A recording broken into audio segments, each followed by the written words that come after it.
barangkali begitu. Dia orang yang khawatirin. 3 tahun berselang nggak ketemu, usianya menjelang 52 begitu. Suatu saat saya ketemu dengan anaknya tuh kiai. Jadi di usia 48 kurang lebih lah, sang kiai meninggal. Kemudian pada saat meninggal ada seorang juragan besi datang melamar anak dari si sopir ini. Tapi kemudian si sopir merasa karena tidak seimbang, dunianya nggak seimbang, dia menolak. Dia bilang nggak usah lah, bapak orang kaya, saya orang susah. Tetap itu ngotot tuh si juragan besi, minta anak perempuan si sopir yang ditanggung biayanya oleh sang kiai diambil sama dia sebagai mantu. Sehingga akhirnya keluar statement begini, ya sudah, tunggulah nanti barang 2 tahun lagi kalau emang anak saya sudah selesai kuliah. Gitu. Nah kemudian selesai kuliah ditagih lagi tuh janji. Kalimatnya kira-kira begini, Pak, dari mana jalannya saya mahabbah sama kiai? Kalau bukan saya mengangkat anak bapak menjadi mantu saya. Sebab kan anak bapak dirawat dari kecil sama tuh kiai. Memang kalau di Jawa begitu ya. Kita mahabbah sama cucunya kiai, udah kayak ke kiai mahabbahnya. Kita mahabbah ke sopirnya kiai, udah kayak ke kiai ke mahabbahnya. Kita mahabbah kepada anak pungutnya kiai, udah seperti mahabbah ke kiai. Kita mahabbah ke muridnya kiai, juga seperti mahabbah ke kiai. Nggak apa-apa nih, bagus. Sebagai mahabbah kepada guru begitu. 3 tahun setelah pertemuan dengan saya ketemu tuh dengan anaknya Pak Kiai yang menjadi anggota dewan. Terus dia bilang begini sama saya, Mas, masih kenal nggak masih Anu gitu? Iya, kenapa? Itu sopir ente kan? Wah, sekarang udah jadi orang kaya. Jadi orang kaya bagaimana? Subhanallah. Ketika jadi besan, beliau dibangunkan rumah, kemudian disewakan sawah buat ladang kehidupan.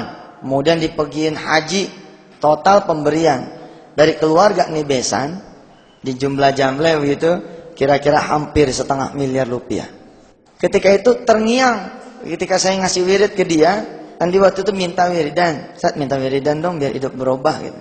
Saya waktu itu lagi demen-demennya ngebaca ayat yang kulillahumma malikal mulk, itu aja saya baca. Kulillahumma malikal mulki tu'til mulka man tasha'u wa tanzi'ul mulka mimman tasha' wa tu'izzu man tasha'u wa tudhillu man tasha' biyadikal khairu innaka ala kulli syai'in qadir tulijul laila fin nahari wa tulijun nahara fil laili wa tukhrijul hayya minal mayyiti wa tukhrijul mayyita minal hayyi wa tarzuqu man tasha'u bighairi hisab.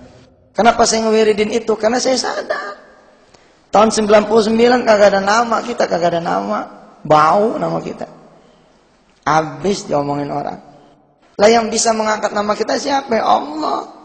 Yang bisa memuliakan orang yang hina, yang bisa ngangkat orang yang jatuh, yang bisa bikin kaya orang yang miskin, yang bisa bikin orang susah jadi senang Allah. Jadi saya baca itu aja. Selain saya berharap fadilah dari baca Quran, saya juga berharap ada satu keyakinan di diri saya yang tumbuh bahwa insya Allah kalau Allah menghendaki kamu akan jadi. Kamu mulia. Kira-kira tahun itu begitu saya baca. Tulijul laila fin nahari wa tulijun nahara fil laili. Saya yang terpenjara saat itu dengan masalah demi masalah, menganggap bahwa hidup sudah tidak akan lagi bisa berubah, memompa hati saya. Alah, tulijul laila fin nahar wa tulijun nahar fil lail. Masa Allah yang bisa mengubah siang jadi malam, malam jadi siang, nggak bisa mengubah hidup saya begitu. Wa tukhrijul hayya minal mayyiti wa tukhrijul mayyita minal hayyi. Ngidupin orang yang mati aja bisa, apalagi ngidupin hati saya yang masih belum mati. Insyaallah lah begitu. Wa tarzuqu man tasha'u bighairi hisab. Allah kalau mau ngasih rezeki mah dari mana aja jalannya. Tapi terngiang sama saya saat itu, si sopir ini bilang begini, kalau wirid makali saya orang yang kurang anu nih, dia bilang kalau ngejaga sholat berjamaah aja udah cukup Ustaz. Wah, saya bilang tuh lebih hebat daripada wiridan saya. Ya udah itu aja Pak, ya itu aja kali ya. Gitu. Terus saya mencoba balik ke belakang. Ketika anaknya Pak Kiai ini almarhum cerita kepada saya bahwa engkau hidupnya berubah, saya bilang nih sama beliau, oh bisa jadi engkau berubah. Dahsyat begini karena Allah rupanya sudah memberi itu tabungan dia sekian puluh tahun. Sekarang kalau orang ahli berjamaah, itu yang namanya rezeki kan dikali 27 kali lipat. Si sopir kerja sama sang kiai, enggak ada gajinya ibu, kecuali bahwa hidup sehari-harinya si sopir menjadi tanggung jawabnya sang kiai. Kiai makan, sopir makan, kira-kira begitu. Kiai makan daging, sopir makan daging. Kiai makan ikan, sopir makan ikan. Kiai puasa, keluarga sopir puasa. Anak-anaknya sopir menjadi juga anak-anaknya kiai. Jadi nggak ada gajinya. Tapi kalau kita kurskan ke rupiah, kira-kira sebenarnya ada gajinya nih. Berapa? 1 juta gitu kan. Kan kalau buat makan sekolah mah 1 juta cukup tuh. Yang penting nggak ada utang, ya kan? Nggak ada macam-macam, cukup. Ternyata sama Allah si sopir ini digajinya 27 juta. Kok begitu Ustaz? Iya dong. 1 juta tadi tuh sebenarnya dikali 27 kali lipat. Cuman yang 26 juta disimpan. Kapan dikasihnya? Nanti kalau dia udah pantas, dia udah butuh, dia udah perlu. Rupanya udah pantas tuh. Sekarang kita kaliin. Ada 26 juta yang belum dibayar, ya kan? Ada 26 juta yang belum dibayar. Kali 12 bulan, kali kurang lebih 32 tahun. Hasilnya segitu tuh kurang lebih. Sholat diperhatikan. Kalau mau seorang ayah, kalau mau secara finansial meningkat, perhatikan sholatnya. Di sini ada seorang ayah, salah satu kebiasaan beliau yang saya kagumin, ketika saya kenal dengan beliau apa? Dia nenteng anaknya sholat subuh ke masjid. Nggak semua ayah bisa nenteng anaknya itu ke masjid sholat subuh. Sebab apa? Dianya juga ke masjid. Boro-boro gitu ya. Boro-boro nenteng anaknya ke masjid, dia juga kagak. Waktu saya ke toko buku di Bilangan Senen, itu saya baca sebuah puisi yang air mata saya netes saat itu. Waktu itu saya punya anak 1 tuh, si Wirda, belum ada yang kedua. Saya berdoa waktu itu kalau dapat anak lagi mudah-mudahan laki-laki gitu. Tapi ternyata Allah belum percaya mas saya dapat laki-laki, masih dapat yang perempuan. Jadi masih yang paling ganteng di rumah. Masih jadi yang paling ganteng.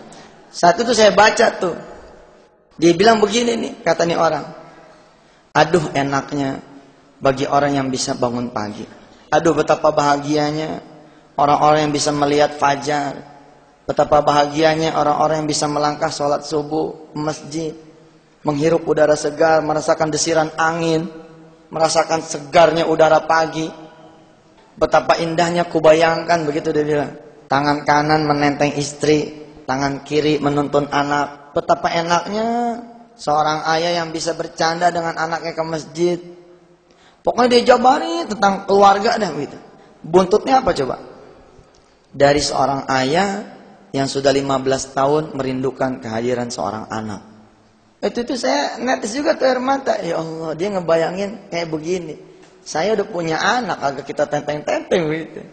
Nomor 1 adalah sholat. Maka kemudian Allah mewariskan doa buat kita. Allah mewariskan doa buat kita. Apa tuh doanya?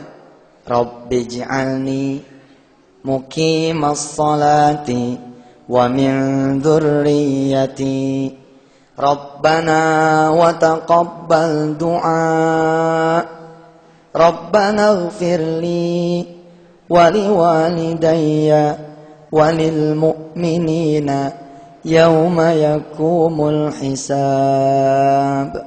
Rabbi ij'alni, ya Allah jadikan aku muqimas shalah, orang-orang yang menegakkan salat, wa min dzurriyyati, dan dari garis keturunanku. Rabbana wa taqabbal du'a, ya Allah kabulkan doaku. Ini doa paling komplit nih, di antara yang paling komplit yang lain. Quran doanya paling komplit semua ya. Kenapa ada doa buat kita, buat anak kita? Terus ditambah lagi ada doa buat siapa? Rabbana ighfirli wa liwalidayya, buat orang tua kita. Jadi itu doa buat kita, buat atas, buat bawah. Saya alhamdulillah termasuk yang mendawamkan tuh baca doa ini habis sholat. Kenapa? Karena emang doanya tuh buat kemana-mana gitu. Terus yang nomor 2, kalau keluarga